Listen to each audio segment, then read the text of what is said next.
এবার জেনে নেওয়া যাক কোন গ্রহ এই 12টা রাশির মধ্যে কোন কোন ঘরে শুভ ফল দেয়। খুব সংক্ষিপ্ত আকারে এটা আমাদের জেনে নেওয়া যাক, তাহলে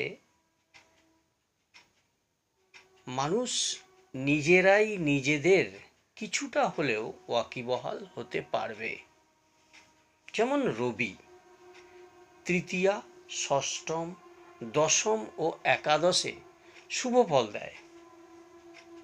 চন্দ্র তৃতীয়া, ষষ্ঠ, সপ্তম, দশম ও একাদশে শুভ ফল দেয়। আর বুধ চতুর্থ, ষষ্ঠ, অষ্টম, দশম ও একাদশে শুভ ফল দেয়। শুক্র দ্বিতীয়া, তৃতীয়া, পঞ্চমে, চতুর্থে, অষ্টমে, নবমে, একাদশে, দ্বাদশে শুভ ফল দেয়। মঙ্গল গ্রহ তৃতীয়া, ষষ্ঠে, দশম ও একাদশে শুভ ফল দেয়।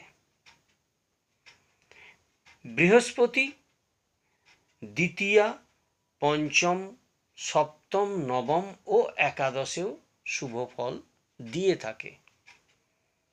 শনি তৃতীয়া, ষষ্ঠম, দশম ও একাদশে ভালো ফল দেয়। রাহু তৃতীয়া, ষষ্ঠম, দশম ও একাদশে শুভ ফল দেয়। আর কেতু তৃতীয়া, ষষ্ঠম, দশম ও একাদশে শুভ ফল দিয়ে থাকে। এগুলো সম্পূর্ণ লগ্নের থেকে বিচার্য।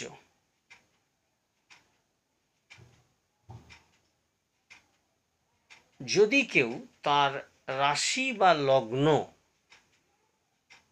দেখে সেই গ্রহের অবস্থানটা দেখে নেয়, তাহলে তারা সে আনুমানিক একটা বিচার করতে পারে। সম্পূর্ণ না হলেও আনুমানিক বিচার করতে পারে, বা সে কোনো ভালো অ্যাস্ট্রোলজারের কাছে গিয়ে বা কোনো জ্যোতিষীর সমর্পন্ন হয়ে তার কাছে সে জেনে আসতে পারে এবং সে রেমিডিটাও গ্রহণ করে নিতে পারে। এবার দেখতে হবে সেই গ্রহের বিপরীত রাশিগত কি ভাবে কুদৃষ্টি দিচ্ছে বা সুদৃষ্টি দিচ্ছে। যদি কোনো কুপিত গ্রহ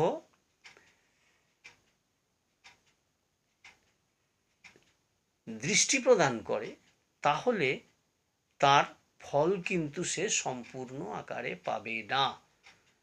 কিন্তু সে যদি রেমিডি ব্যবহার করে, তাহলে কিন্তু তার শুভ ফল আসতে বাধ্য। নমস্কার।